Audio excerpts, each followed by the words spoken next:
tuketi. Amen. Bwana asifiwe. Hallelujah.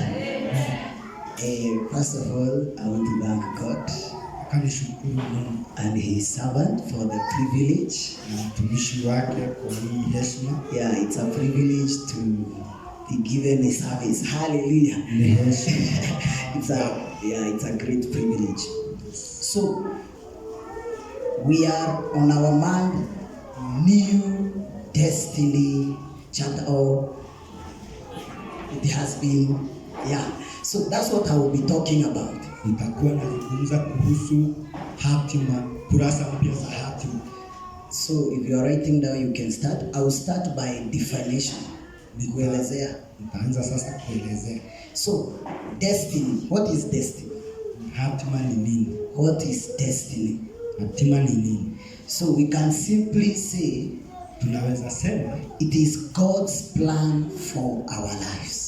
Ni mpango wake Mungu juu ya maisha yetu. It is God's plan, mpango wake Mungu for our lives, kwa maisha yetu. Now, in Genesis chapter 1, kitabu cha Mwanzo mlango wa kwanza, verse 26 to 27. Aya 26-27. You can just note it down. God created a man. Mungu aliumba mwanadamu. And He created him for a purpose. Na alimuumba kwa kusudi, kwa sababu fulani. He created him for a purpose. Alimuumba kwa kusudi. Now, there is a general destiny for every human being. Kuna ile hatima, listen carefully, kwa kila kiumbe. But there are also specifics. Like, for example, God in Genesis chapter 1:26, He comes with the idea of creating man. Anakuja na ile mawazo ya kuumba binadamu. And He says, anasema, we will create man in our image. Tutamuumba mtu kwa picha kwa anafanana. Then he will have dominion. Na sasa ataweza kuwa na utawala. Now that's a destiny of each and every human being. Hiyo ni hatima ambayo kila mmoja wetu ako nayo. That people will see God through you. Ya kwamba watu wataona Mungu kupitia wewe. And God's power, na nguvu zake Bwana, God's glory, na utukufu wake Bwana, God's image, na ile mfano wake Mungu, will have dominion over the earth. Tutaweza kutawala ulimwengu. Are you getting this? Yes. This is why, hivyo ni kumaanisha, this is why, hiyo ndio sababu in 1 Timothy chapter 2 verse 3 to 4, Timotheo wa kwanza 2, you can go there. 1 Timothy chapter 2 3 to 4. Timotheo wa kwanza mlango wa 2 hadi 4. It says, now give us another version. I want us to read together. Another one. And in a second, will.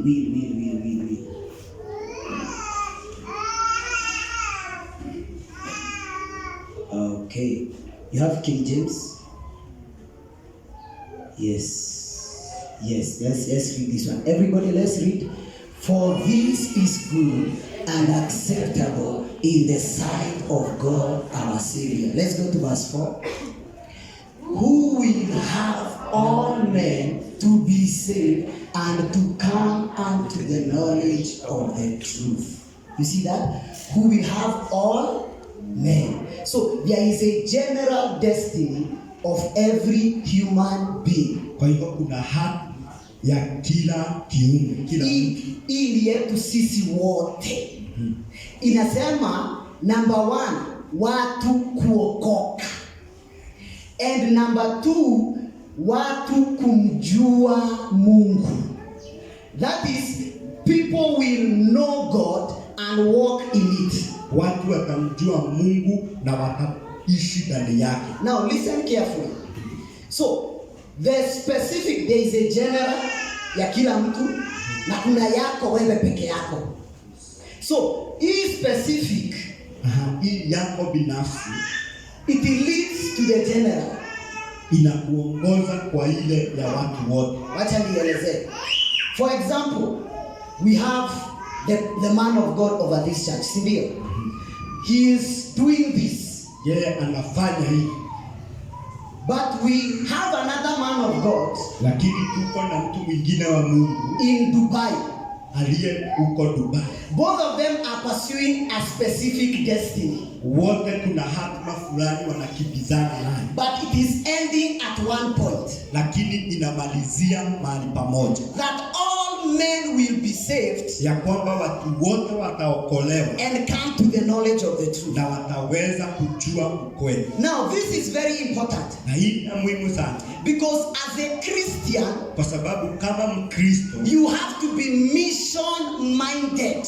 Ni lazima uwe umejawa na yale mawazo ya mission. So that if God blesses you, ndio Mungu akiweza kukubariki, you will know you are not an owner, you are a steward. Utajua wewe sio mwenyewe, wewe ni kupewa, umepewa, uangalie. So God gave you that money. Kwa hivyo Mungu anakupa hiyo pesa. So that you can use it to sponsor a mission. Ndio kuweza kuitumia kuweza kusimamia. Are you getting this? God gave you a certain influence somewhere. Mungu anakupa influence mamlaka mahali. So that you can use it. Ndio uweze kuitumia. And men will be saved. Na watu wataokoka. And come to the knowledge. Na wataweza kumjua Mungu. So when we talk about destiny, kwa hivyo tunapoongea kuhusu hatima, we are talking about kingdom purposes. Tunaongea kuhusu ile mambo ya ufalme. That is, God, how do you want to use me? Mungu, unataka kunitumiaje? So that way God wants to use you. Kwa hiyo njia Mungu anataka kukutumia. He's now opening a new chapter. Hiyo sasa ni kufungua kurasa mpya. Giving you resources. Na kukupa unachohitaji. Gifts of the Spirit. Na kukupa vipawa, karama za Roho. Empowering you. Na kukutia nguvu. Tumeelewana? Okay. Now, let us also talk about a new chapter. Ongea pia kuhusu kurasa mpya. A new chapter. For example, if you are reading a book, ukiwa unasoma kitabu, and then you turned a new chapter, na ufungue kurasa nyingine mpya. What it means, number one, inamaanisha ni kwanza, is that you made progress. Ni kwamba umepiga hatua. So this is a month of progress. Kwa hivyo huu ni mwezi wa kupiga hatua. I think this is a month of progress. Ni mwezi wa kupiga hatua. This is a month of making steps forward. Ni mwezi wa hallelujah. This is a month of progress. Mwezi wa kupiga hatua mbele. It is also pia talking about new direction.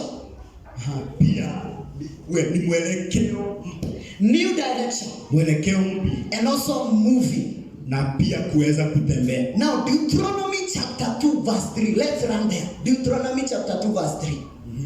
Mambo ya Nyakati. Let's read it together. 1, 2, go. You have compassed this mountain. Give us another one. Okay. You have, let's go. 1, 2, go. You have made your way around this hill country long enough. Now turn north. Now turn north. Let me read you mine. Ndio inaisema vizuri. Yes. Okay. Deuteronomy chapter 2 verse 3. It says, you have made your way around this hill country long enough. Now move north or turn north. So you see, God knows there is somewhere you have been going around for some time. Mungu anajua kuna mahali umekuwa ukizunguka kwa muda mrefu. There is a level you have been operating on for some time. Kuna kiwango umekuwa ndani yake kwa muda. Now this man he saying, sasa mwezi anasema, break the camp. Sasa toka kwa hewa. Stop going round there. Na uache kuzunguka pale. Begin to expect more. Sasa anza kutarajia. Begin to take steps. Anza kupiga hatua. Begin to move forward. Anza kwenda mbele. Move upward. Move northward. Enda mbele. That is what he's saying. So when we say new destiny chapter, kwa hivyo tukisema kurasa mpya za hatima, is that we are moving forward ni kwamba tunapiga hatua in fulfilling God's purpose for ndio our tuweze lives. kutimiza mapenzi yake Mungu juu ya maisha yetu. Now, I want to teach you something. Na hii itakusaidia hata kuweza kupokea mwezi. Tukipewa mwezi, unaweza kuipokea. Sikiza. You see, we are spiritual people, not superstitious people. Sisi ni watu wa kiroho. Sisi watu wa myth. Unakumbuka venye tulikuwa tunafunzwa? Yes. Myth and misconception. Ma story. Ya watu wa hadithi. Yes, mahadithi ama vitu kama hizo. Hekaya. Sisi watu wa mahekaya. Now, I remember tulikuwa tuna watch let me give an example. Tulikuwa tuna watch kasop fulani. Ilikuwa inaitwa Triumph of Love. Sisi kama tumeiona. And then kuna mahali walikuwa wanaenda na coin. Anaenda kuna tumaji, anaenda anatupa coin hivi anasema anakaa hivi anasema I wish this will happen. I wish this will happen. You see, we are not those kind of people. Sisi sio watu wa aina hiyo. Because you can spend 2021 wishing. Sababu unaweza maliza mwaka wa 2021 ukitamani. Unaona kama si inafanyikana. Unaandika ukianzia mwaka new year resolution. Ikifika December hata kamoja na kenye ulifulfill ni bahati. So those are superstitious people. Kwa hivyo hawa ni watu wa mahadithi. But we are not like that. Lakini sisi hatuko vile. We are men of the spirit. Sisi watu wa roho. We are men of the kingdom. Sisi ni wana wa ufalme. And in this kingdom, Na kwa huu ufalme there are principles. kuna zile kanuni. So when God tells you, I'm taking you somewhere, Kwa hivyo Mungu akikwambia na kupeleka mahali, there are things we begin to put in place. kuna mambo tunaanza kuyafanya. There are things we begin to do Kuna vitu tunaanza kufanya so that we can move to that place. ndio tuweze kufika mahali Mungu anatupeleka. Now let's go to the scripture Pastor read for us. 1 Samuel chapter 16. Samueli wa kwanza 16. 1 Samuel chapter 16. Let's rush there. Now, let's start verse 1. I want you to observe something. The Lord said to Samuel, how long will you mourn for Saul, since I have rejected him as king over Israel? Fill your horn with oil and be on your way. I'm sending you to Jesse of Bethlehem. I have chosen one of his sons to be king. Now, let's go to verse 12. Verse 12, the same chapter. I want you to read with me. He said, so he sent and had him brought in. He was ruddy with a fine appearance and handsome feature. Then the Lord said, look at that. Rise and, come on, let's read together. Want to go? Rise and anoint him. He is. But I thought God has already chosen him. Why is it anointing? Mungu alikuwa amemchagua kwa kazi ya nini? So it's not enough. You are just chosen. Kwa hivyo haijatosha kuchaguliwa. There is something else that needs to be done. Kuna kitu kingine lazima ufanyiwe. And the first thing, if you are writing down, Na kitu cha kwanza unahitaji kufanya is that your spiritual strength must increase. ni lazima nguvu zako za roho ni lazima ziweze kuongezeka. Your spiritual strength must increase. Zile nguvu na uwezo wa kiroho ni lazima uongezeke. Because you see, David will be king. Sababu Daudi atakuwa mfalme. But he's not a politician. He's not just a politician. Lakini yeye si mwanasiasa. God says he is to do my will. Mungu anasema ndio aweze kufanya mapenzi yangu. He is to pursue my purposes. Ndio aweze kukimbiza yale mapenzi yangu. But God's purposes Lakini sasa ile mapenzi yake Mungu are supernatural. mpaka upako wake Mungu ni wa kiungu. So you can't do it in the natural. Hawezi ufanya, hawezi timiza kwa mwili. Zerubbabel, he was told, akaambiwa, not by might, sio kwa uwezo, not by power, sio kwa nguvu, but by my spirit. Lakini kwa roho wangu. Not by might, sio kwa uwezo, not by power, sio kwa nguvu, but by my spirit. Lakini ni kwa roho wangu. So Zerubbabel was actually a king. He had influence. Akona hizo vitu zote. Zerubbabel alikuwa ni mfalme. Akitaka kununua vitu hivyo. But God said no. Lakini Mungu anasema hapana. My purposes are supernatural in nature. Mpango wangu sio wa kimwili. So if you will fulfill it, kwa hivyo kama utaweza kutimiza, you need spiritual strength. Ni lazima uwe na ile nguvu ya roho, ya kiroho. You need spiritual strength. Unahitaji kuwa na nguvu ya roho. Another example, mfano mwingine, is the apostles. Ni mitume. In Acts chapter 1 verse 4. Matendo ya Mitume 1:4. Kwenda hadi 8. Tufikishe 8. Yesu tells the apostles, I have chosen you. Anaambia mitume, nimewachagua. I want you to go. Nataka mwende. And preach the gospel. Muweze kuhubiri habari. But he said, lakini akasema, do not dare.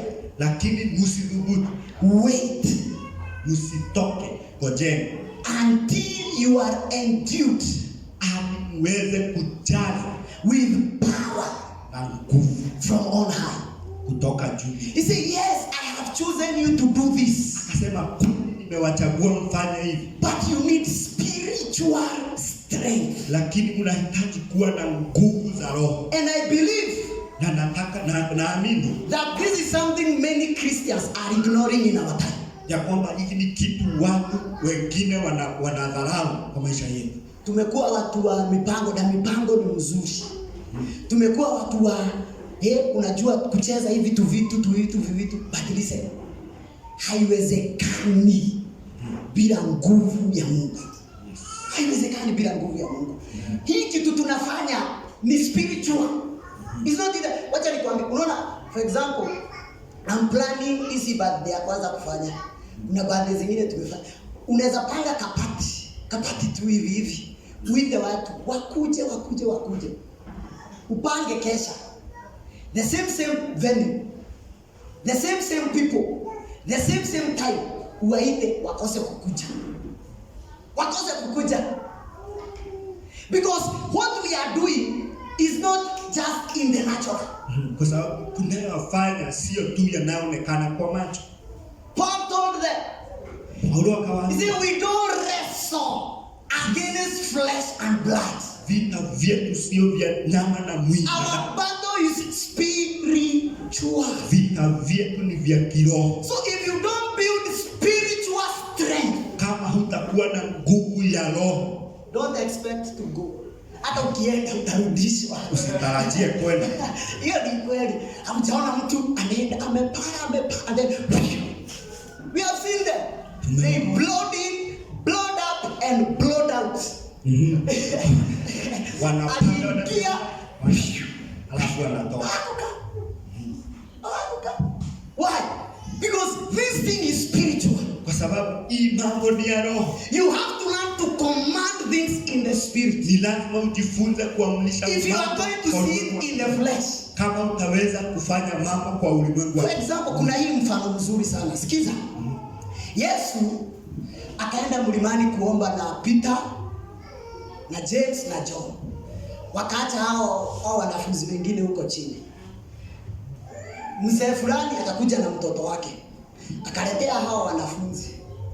Kaambia, fukuzeni hii pepo. Wanafukuza pepo, inawaangalia hivi. Siendi, ikakataa.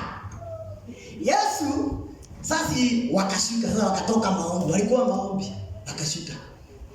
Pepo hata hakuiongelesha, ilimuona hivi chini. Akaifukuza ikaenda. Hawa walikuwa wameshinda hapa. Wanaifukuza 3 hours, 4 hours. Yesu tu alimuona hivi ikaenda chini. You know why? Spiritual strength.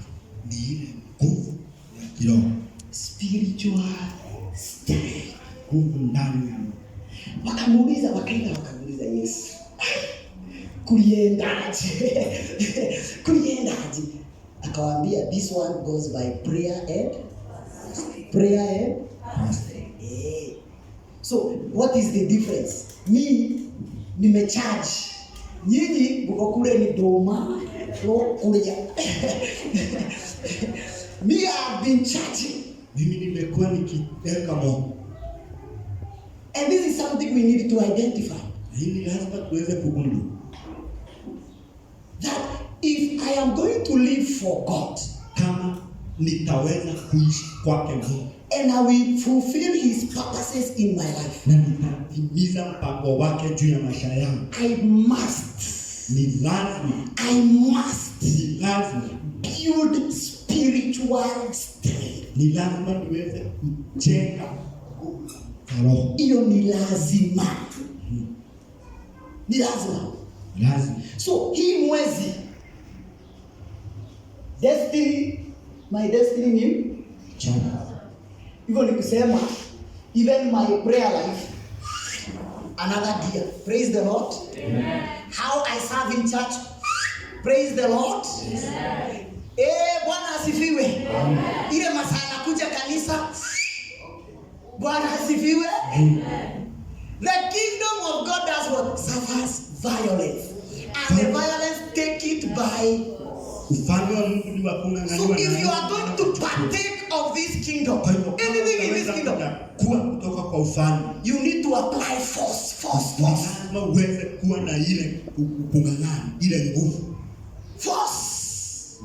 Discipline.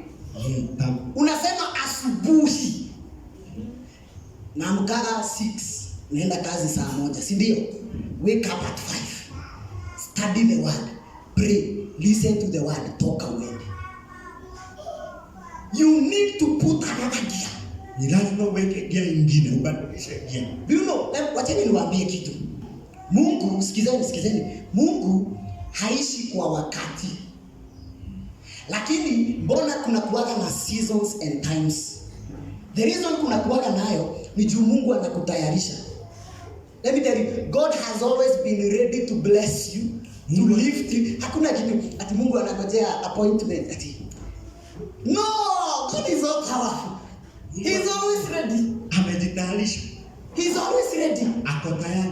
You are the one that is being prepared. Wewe ndiye unayetayarishwa. So you need to learn to build spiritual energy, spiritual strength. Kwa hivyo lazima ujifunze kujenga ile nguvu ndani ya roho yako. Hallelujah. Yeah. So hapa weekdays tutapatana sisi wote, si ndio? Tukiomba spiritual strength. Spiritual strength. Nguvu za kiroho. Now, one of those ways, njia moja kati ya, and this might be maybe the only one, na hii inaweza kuwa tu pia ile njia tutakayo, is something we call impartation. Somebody say impartation. Impartation. Say it loud, impartation. Impartation. Impartations. Now, this is when even hapa ni pale somebody who is on another level in their spirit, tu mwenye kwa kiwango kingine kwa mambo ya kiroho, transfers, anaweza kukutumia ama kukugawia power, and it now lifts you to another level. I'll give you a good definition. Na hiyo nguvu inaweza kukuinua kwa kiwango kingine. Now, nataka tusikize hapa kwa makini. You know, there are people who say, watu wanaosema, sisi wote tuko na Holy Spirit. I don't say that. Impartation ni mbona mtu mwingine aniekelee mkono ati ndio nitaenda, is because they don't understand. They don't understand. Now, sikizeni hapa kwa makini. You see, the Bible, one of those ways, njia moja to identify na kuweza kuelewa if a teaching, kama mafunzo, is of God, yametokana na Mungu na inaweza funzwa kanisa, ni we have to see it, number one, in the beginning, Genesis. Haya mafunzo ni lazima tuyaone pale mwanzo. And then in the prophets, that is Exodus to Malachi. Haya mafunzo pia tuyaone pale kwa manabii. And then tuyaone in the gospel, Matthew to John, and then sasa na Acts. Na sasa turudi tuyaone in the epistles. Epistles ni barua, hizo barua. Wacha nielezee kitu. Unajua, sikiza. Na najua hapa tutahubiri injili. Unajua, it's not every verse, sio kila mstari that you find in the Bible ambao unapata kwa Biblia that can apply to Christians today. Ambao unaweza fanyia Wakristo kazi ama maishani mwao. For example, kwa mfano, not Moses. Paulo aliandikia watu maandiko, akawaambia greet one another. Salimianeni with a holy kiss. Kwa busu takatifu. Now, I want you to see that. Nataka uone hiyo. Tumemaliza service. Na huyo Eric anaenda amepata dada fulani pale. Anasema ni Bible, ni Bible. Ni Bible. You see that? So, atapigwa sana. Hawezi fanya hivyo. Do you know, hata shetani akitempt Yesu. Shetani alikuja na maandiko. Anambia Yesu, it is written. Imeandikwa. So, mtu kukua huwezi, na hii ni shida iko na watu wengi. Unapata na mtu mna discuss kitu na mtu unasema kuna kavasi. Shiko ile verse pastor anasema Sunday ile verse and then unajaribu kukaeka ndo kaingiane na venye unasema. Hapana. So, we study the book. Tunasoma kitabu. Now, sayenye kulionekana watu wanasema mambo mingi na wanakuwa confused. Tafadhali niangalieni, na wanakuwa confused. Watu wakaketi chini wakafikiria njia moja tunaweza pata kama hii, tunaweza pima if the teaching, hiyo kitu inafunzwa kama ni ya ukweli. Njia moja ni hiyo kitu ionekane kutoka Genesis mpaka Revelation. For example, maombi tunaiona kutoka Genesis hadi Revelation. Kitu kingine ni worship, kuabudu. Si unaona? Ionekane hata kama si Revelation, at least hizo maandishi za mitume. Now, when we look at impartations, kwa hivyo tukiangalia hiyo ya kuweza kuwekwa nguvu ama kuwayua nguvu. This is something that happened from Genesis. Hicho ni kitu kilifanyika kutoka mwanzo all the way to the letters. Hadi pale kwa barua za mitume. Now, Genesis chapter 27. Kutoka 20 mwanzo 27. 27 to 30. 27 hadi 30. Isaka imparted to Jacob. Aliweza kugawia Yakobo. We see Isaac anamshika Jacob na Isaac ndiye alikuwa na hiyo baraka. Anaitwa, nataka uone hivi. So spiritual things can be transferred. Kwa hiyo mambo ya kiroho unaweza gaiwa. Ni Jacob ako nayo akapatia. Ni Isaac ako nayo akapatia Jacob. Ingine tunaona Moses and the elders. Musa na wale wazee. Akawaita. Na maandiko inasema ule roho alikuwa ndani ya Musa, akaangukia hao elders, wakaanza kutabiri. Hawakuwa wanatabiri. So wakati hiyo roho iliwaangukia wakaanza kutabiri. Tuendelee. 2 Kings chapter 2. Tunaona mstari wa 2 mlango. Tunaona Elijah na Elisha. Elisha anafuata Elijah. Elijah anamwambia ukiniona utapokea. Na anapokea manto. Na Elisha anaanza kufanya yale mambo Elijah alikuwa anafanya. Now, Matthew 10:5 to 8. We see Jesus and the apostles. Yesu akaita mitume wake. akawabariki. Akawaambia, Yesu ndiye alikuwa na nguvu, hawakuwa na nguvu. Akawaambia, endeni mfukuze mapepo, endeni mponye wagonjwa. Ile mambo Yesu ndiye alikuwa anaweza. Na walienda na wakaweza kuifanya. Mnaelewa? Yesu ndiye alikuwa na hiyo nguvu, lakini akawapea. Si unaona imeanza kutoka Genesis, imekuja imeflow, si ndio?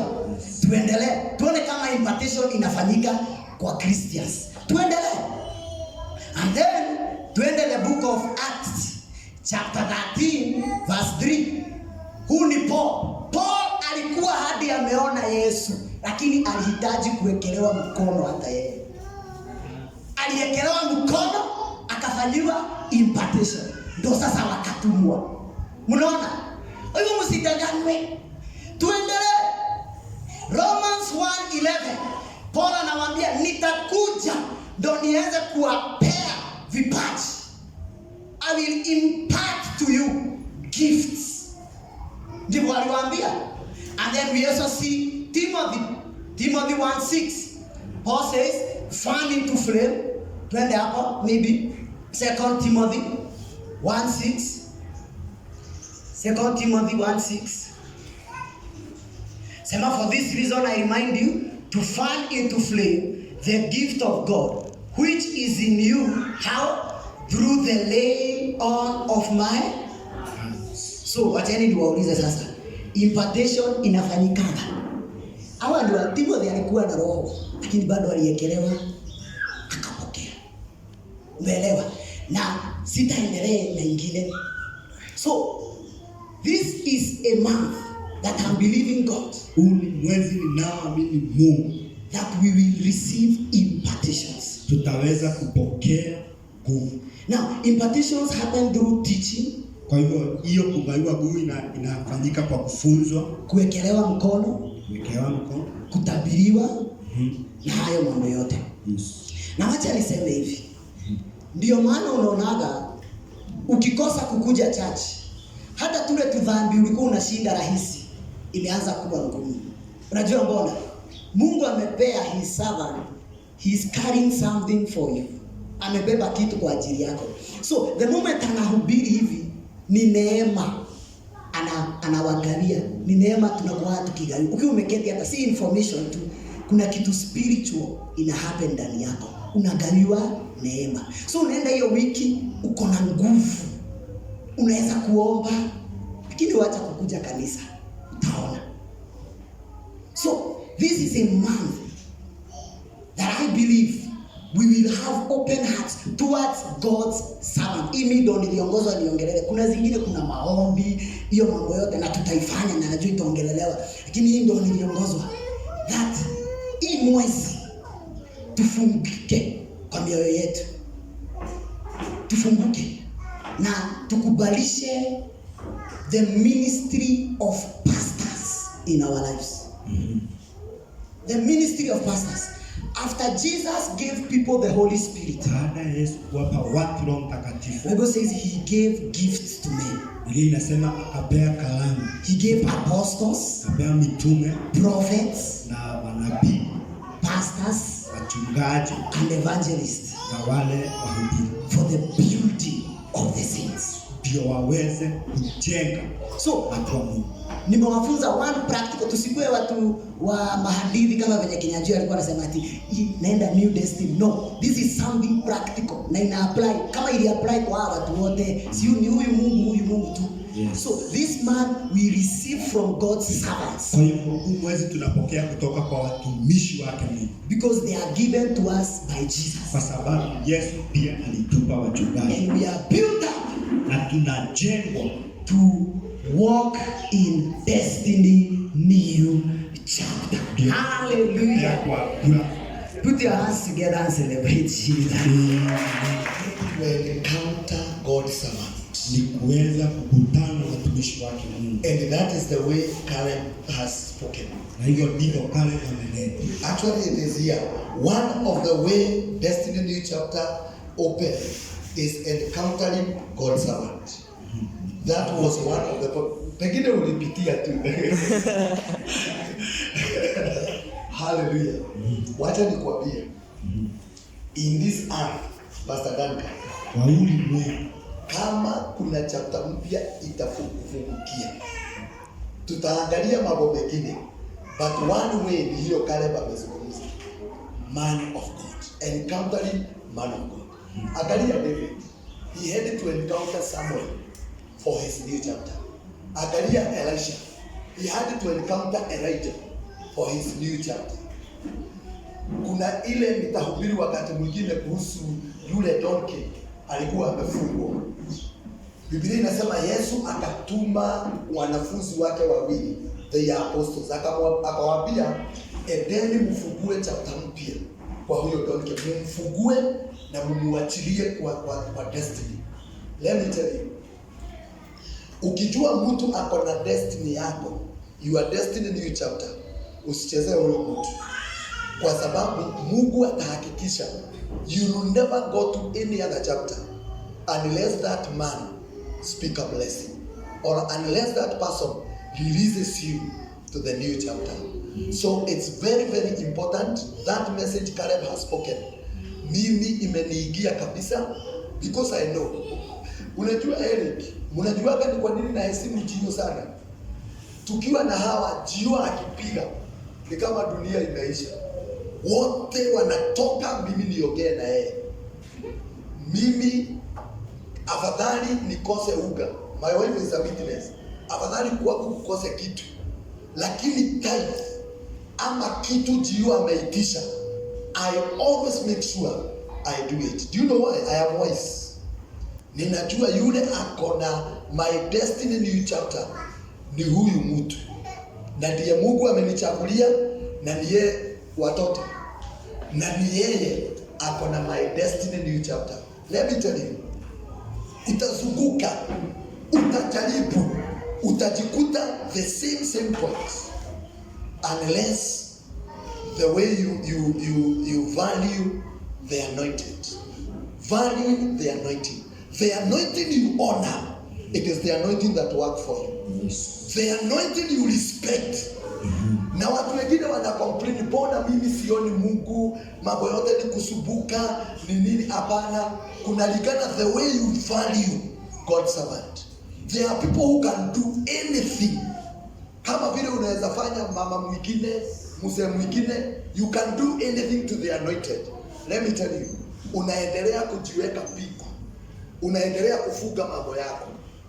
The way you honor the anointing, it is, there is a woman, mama Mshunemu. Biblia inasema huyo mama aliona tu Elisha akamheshimu. Msimu wako ukafunguka. God gave that lady a season. Wale watoto walikuwa anatafuta, huyo mama akawapata. Saulo alikuwa anatafuta donkeys. Akajaribu awezavyo, mpaka ile siku waliagana, hapana, wacha tukatafute mtu wa Mungu. Na hatutaenda kwa mtu wa Mungu kule.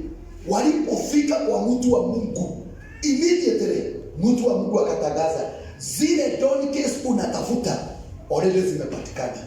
Wacha nikwambie, hii kanisa kama tutaenda mahali ambapo Mungu anatupeleka, we need to honor God's servant. We need to honor the anointing. We need to honor the altar. When we do that, it will work for us. The anointing will work. Unaona kama huyo dada alifunguliwa, sio kitu kingine. It is honoring the anointing. Kuna watu watakaa na mashida, wakae na mapepo, wakae na nini, unless, Biblia inasema vizuri, unless waseme blessed is he who comes in the name of the Lord. So that's a wonderful message. Let's put God's servant where he belongs. Let's honor the one who speaks. New chapters opened by the speaking of the man of God. And this man, I speak a new chapter for every one of you. I speak a new chapter for every one of you. Kama niko na funguo, kama niko na baraka, watu wote ambao wako hapa, mpaka watoto, the next level of your destiny, I open it for you. Haya, naifungua ukiwa umeketi, I open it for you. I open it for you. Atu wakikuru ugamba. Ebu simama vizuri. Now, listen. Kiza. Destiny new chapter. Kurasa mpya za hatima. Kuna watu hapa, already your next chapter, it is like umefika kurasa wako mpya. you should now be in your new chapter. Unafaa uwe kwa chapter mpya. Kuna watu wanatakiwa already kuwa wamechubiwa wakitayarisha harusi. Kuna watu hapa unatakiwa kuwa na biashara. Unatakiwa kuwa umejenga. Unatakiwa kuwa na mambo kadhaa. Lakini hiyo mambo already umekaa tu na hakuna kitu kinatendeka. Sikiza sasa, inua mikono yako. As I stand here as God's servant, ninaposimama hapa kama mtumishi wa Mungu, by grace, kwa neema, I open that door for you. Nimekufungulia huo mlango. Men of God are to roll away stones for God's people. Watu wa Mungu ndio wanaondolea watu wa Mungu. The anointed men of God, wale watumishi, they are the one who open doors for God's people. Ndio wanafungulia milango watu wa Mungu. They are the one who roll away stones for God's people to drink water. Ndio wanaondoa mawe, ndio watu wa Mungu. Whatever God meant for me to move for you, ambacho Mungu alikuwa amepanga, so that you enter a new chapter.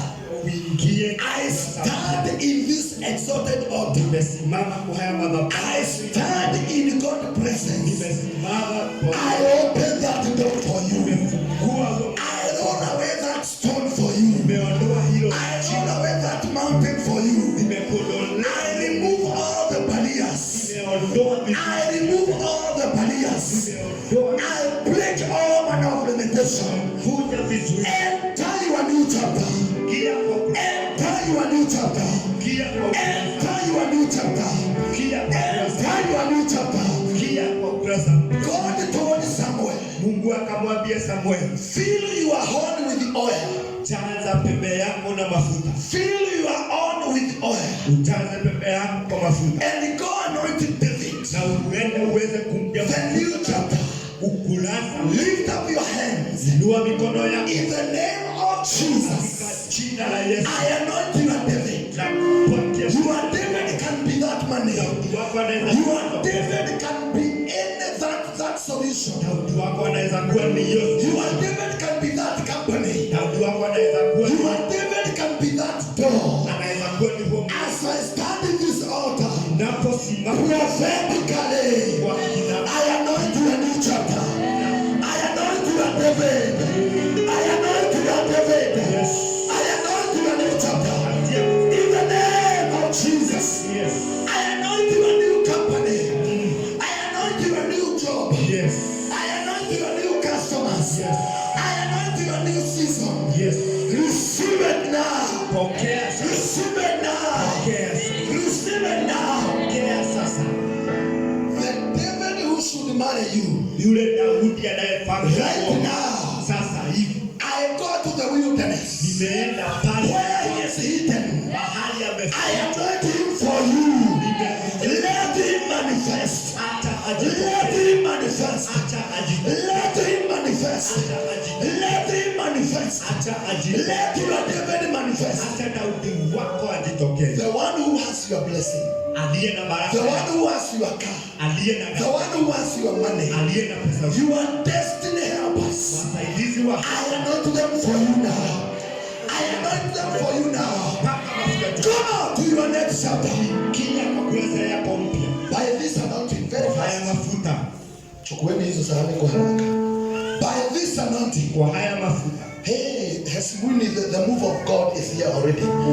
By this anointing, I release your destiny new chapter. And also this anointing, it is for your preservation. No corona will access you. No witch shall access you. Hata mapepo yote ambayo tumefukuza, it will never touch any of you. Do you know something? Kuna watu tumekuwa tukifanya kazi Lakini the problem is yale mapepo tumekuwa tukichokoza. Zile powers tumekuwa tukipigana nazo. Ndizo sasa zinatuinukia. But listen to me. By this anointing, Kwa haya mafuta it is over. imefika. Your battles are over. Vita vyako vimefika. Your soul is over. Sauti wako wamefika mwisho. It's a new chapter. Ni kunasa. Do something new in my life. Tuambie mafuta. It is anointed. Listen to this. Something new.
This morning. Kuna kitu kinachofanya. I want to count 1 to 7. Nataka nihesabu 1 hadi 7. And then you lay that hand that is anointed Kisha utaweza on your life. kuwekelea. And because we have been in prayer, Kwa sababu tumekuwa kwa immediately kafa. resistance to your new chapter, Vizuizi vya hatima they are yako going to break. vitavunjika. All manner of limitation, they will break. Vitavunjwa. As you lay hand on yourself, Napojiwekelea if you are sick, kama wewe ni mgonjwa, that sickness will lose. huo ugonjwa utakuwa. If there is a chapter you want crossed, Kama kuna chapter unataka immediately God's power will come and close those chapters. zitaingia na And listen to me. nasikiza. This is the man. God is opening a new chapter. Mungu anafungua. As you lay hands on yourself, Unapojiwekelea mikono, those new chapters will begin to open. hizo kurasa mpya Spiritually, financially, in your family, in your business, in every area, kwa something will happen like kitu that. kitafanyika. And again, permanently, Na ya as you lay hands on yourself, unapojiwekelea mikono, God will put a wall of fire. Mungu ataweka You will be preserved.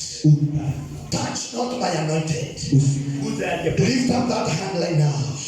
Father, over to you now. Holy Ghost, over to you now.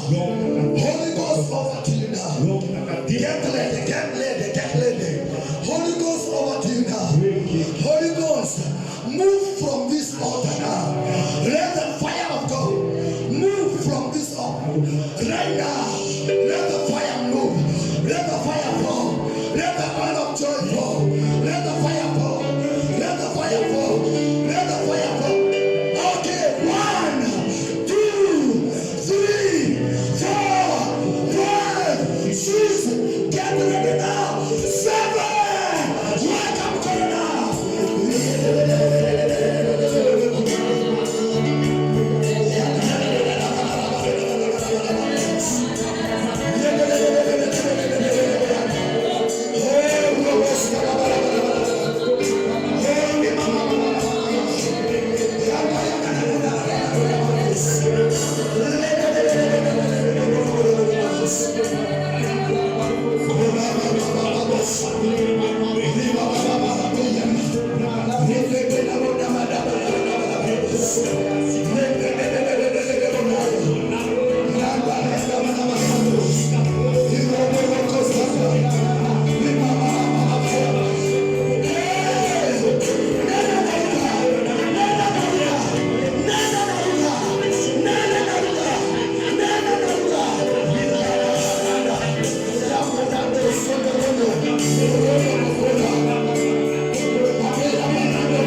Baba yangu na Mungu wangu, you sent me in this city ulinituma kwa mji so that your people may arrive to their destiny. ndio watu wako waweze kufika kwa hatima zao. Father, Baba, I beg you, my God, nakusihi Mungu wangu, don't let any destiny be aborted here. usiache hatima yoyote iweze ku. Oh God, do anything you can do. Mungu, fanya chochote unaweza kufanya. Let every destiny succeed here. Acha na kila hatima hapa ikafaulu. Father, Baba, let your people rejoice in the places you and the canons you ordained for them. acha watu wako waweze kuweza kuendelea. Let every family here arrive at its destiny. Acha familia yote hapa wafike kwa hatima. Every brother, every sister, Kila ndugu, kila dada, all God's servants here. watumishi wa Mungu wote. My God, I know you hear me. Baba, najua Unaweka mic kidogo na mdomo. My God, I know you hear me. najua unanisikia. Let every one of them Acha na kila mmoja wao be ushered to their destiny. aweze kuingizwa kwa Be released to their destiny. waachiliwe kwa hatima. Father, open our eyes. Bwana, fungua macho yetu We may see celebration ahead. ndio tuweze kuona kusherehekea. Help us choose the way you have chosen. Saidie kuchagua njia, Move in the direction of the wind of the Holy Ghost. tuweze kwenda kwa njia ya Roho Mtakatifu. Father, I pray for the youths of this church. Ombea vijana wa kanisa. My God, Baba, let no one be stranded. acha na mmoja kwa The destiny you ordained for them, zile hapo hapa, career destiny, zile hapo marital destiny, za ndoa, academic destiny. hata za masomo, Father, under this anointing, chini ya mafuta I break their destiny now. na Let them move and enter to their destiny. hata every resistance, every delay, every manner of strandedness, let it be arrested now. Father, those you are making rich, anything confusing them, anything stopping their money destiny, I cast it in the name of Jesus. I release every one of these people. And right now, with the keys of the Holy Ghost, I open doors for your people now. Doors of their new chapter. Doors of their destiny. I open these graces. I open these anointings. I open these new levels. I answer your people now to their houses, to their cars, to their blessing, to their next level. I open it right now. Father, we thank you. Father, we anoint Karen as he go to minister where he is going. In the name of Jesus, Father, let your fire fall on him. Fire of the Holy Ghost. Let there be fire impartation. As he begin to minister, let the Holy Ghost catch every person there. Oil of praise is upon you now. Oil of joy is upon you now. Even as you celebrate your birthday, I declare a new chapter for you. A new chapter for your destiny. If you are celebrating your birthday in the month of August, nyosha mkono wako mahali uliko tunamalizia. If you are celebrating the month of August, oh, blessed be the name of God. Father, in the name of Jesus, all these people celebrating birthday in this month, I speak a blessing upon them. Let something new come upon them now. Let there be a new chapter, a new level. Multiply your grace over them, your favor over them, Lord. Win their battles and let them move in another dimension. Be strengthened in your spirit. Receive the oil of joy. I release God to decorate your life now. In Jesus' mighty name we have prayed. Somebody say amen. Now put your hands together for Jesus.